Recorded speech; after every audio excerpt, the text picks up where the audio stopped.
I would like to begin by sharing with you one of my most intimate and cherished memories. I invite you to close your eyes and experience the memory with me. It is midwinter in the hills of Pennsylvania, New Year's Eve. The freshly fallen snow crunches under my tiny 11-year-old feet as I trudge through the darkness.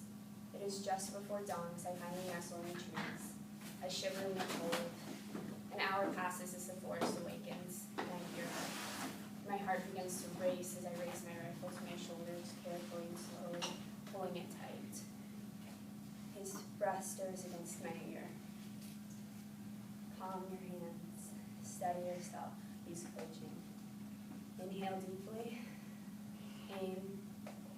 Exhale slowly. And the silence is shattered as I squeeze the trigger and she gently falls to the earth.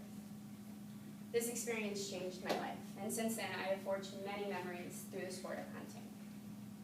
Humans have hunted for over 1 million years. It is one of our most basic and natural instincts. However, in recent years, an abundance of negative information has plagued the internet and media, a shocking amount of which is untrue. Despite these stigmas surrounding the sport, I have been able to personally reap a few priceless benefits the sport has to offer.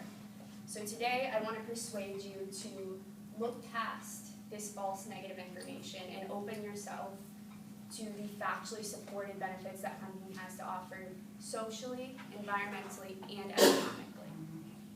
We're going to start with the obvious one, survival skills, but I think it's safe to say most of us probably don't plan to find ourselves in dire need of these anytime soon.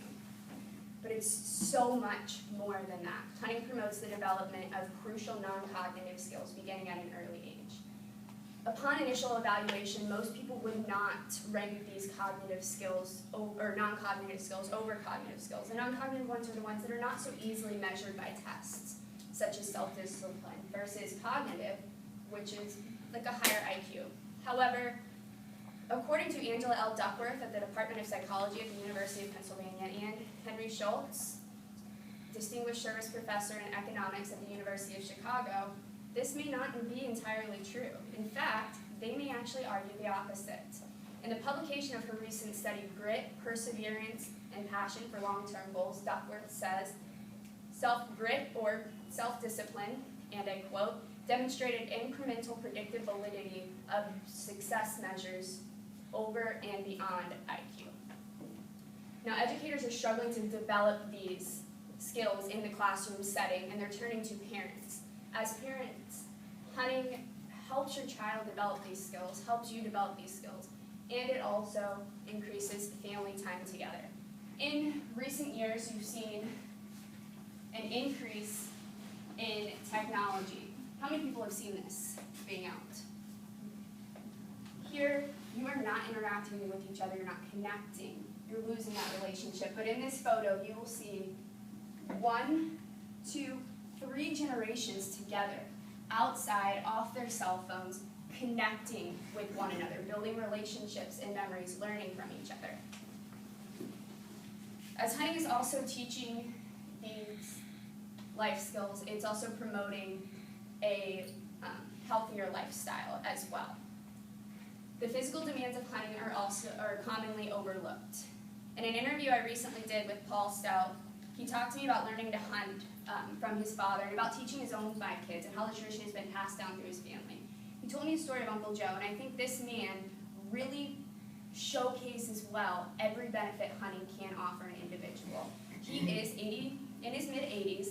He has throughout his life dedicated his time, managed his resources, and he now owns his own private hunting land that he plants his own crops on. He has built tree stands, and in his 80s, still climbs 30 feet up into a tree and sits and waits, and in a matter of 30 seconds, pulls back 45 pounds, because there is a minimum draw weight on bows, and takes down whatever he plans to kill. He then takes it home, processes it, and eats it himself. So, his health is probably also largely attributed to the nutritional value that is in the meat. According to the USDA National Nutritional Database, 1 pound of wild venison contains 128 grams of protein and 7 grams of fat, versus 1 pound of lean store-bought ground beef contains 75 grams of protein and 100 grams of fat. The difference is dramatic. But even if you don't wish to eat what you kill, even though 90% of hunters do, you can donate it to one of your local Hunters for the Hungry. Every state possesses this nonprofit charity where hunters can donate their unwanted game meat to underprivileged families. And this is some of what it looks like here. In 2011, 11 million meals were donated to underprivileged families. But all of this meat does have to come from somewhere. One of the widest spread stigmas is that hunting wreaks havoc upon the environment and the animal population. It is quite the opposite. Hunters are the largest contributors to environmental and wildlife conservation efforts. Without the contribution hunters make each year, many of these efforts would be lost. Many of these programs would not exist. Most of this is done through taxes on hunting license, tools that you'll need for the sport. So you could argue that it may not necessarily be a voluntary contribution. However, in 1933, hunters requested to raise the tax on guns, ammo, bows, and arrows to 11%. They have since then requested to maintain this tax over lowering it, and this raises almost $311 million a year. There's another large spread stigma that hunting is the leading cause of species extinction. At one time, this may have been true. However, in North America, this is obsolete. This is not how it occurs. It is the opposite. Hunters are promoting wildlife conservation, promoting species conservation. In 1999, there was an estimated only 500,000 white-tailed deer left in North America. Today, they estimate there to be over 32 million. In 1990, there was an estimated only 100,000 wild turkeys in North America. Today, they estimate that to be over 7 million. The leading cause of species extinction is invasive species. These are species that are not native to that habitat, that are brought there by us, by humans, and they wreak havoc upon local species and the environment. Texas is home to over estimated 2 million feral hogs. Now, while the population is attempting to be managed through hunting, they are still endangering local species and wreaking havoc upon the environment. The annual estimated damage is 51.7 million in the state of Texas alone, and Florida is not far behind. Now, if you're sitting there thinking, I hear you, Nicole. I hear you. I hear what you're saying, but hunting's just, it's not for me. I don't really see the benefits it's offering me. You know, I'm not getting out there and getting dirty and sweaty. Maybe I just don't want to kill the animal. It's understandable, but it still affects each and every one of us. Hunters not only contribute largely to the environment, but to the economy as well. Hunting supports over 680,000 U.S. jobs. Hunting generates over an average of $38 billion in retail spending annually. Well, there's other jobs, and people will find other ways to spend their money, but losing that alone would be an enormous hit to the economy. How many of you have seen this sign? Yeah? It's deer crossing. If hunting were lost as a wildlife management tool, the estimated increase in percentage of deer-related collisions is 218%.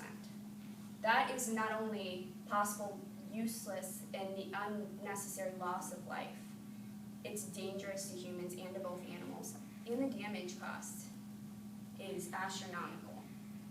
So, show of hands, who pays taxes? Yeah? Yeah? Who likes paying their taxes? Yeah, you like paying your taxes? Who wants their taxes to go up? All right, just one person. All right.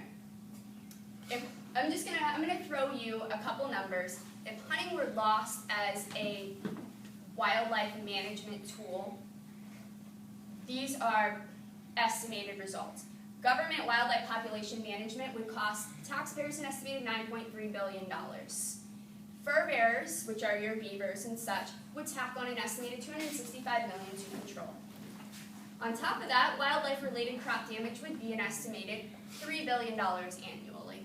Damage to homes would be an estimated $972 million, and healthcare and disease control would be an estimated $1.45 billion annually.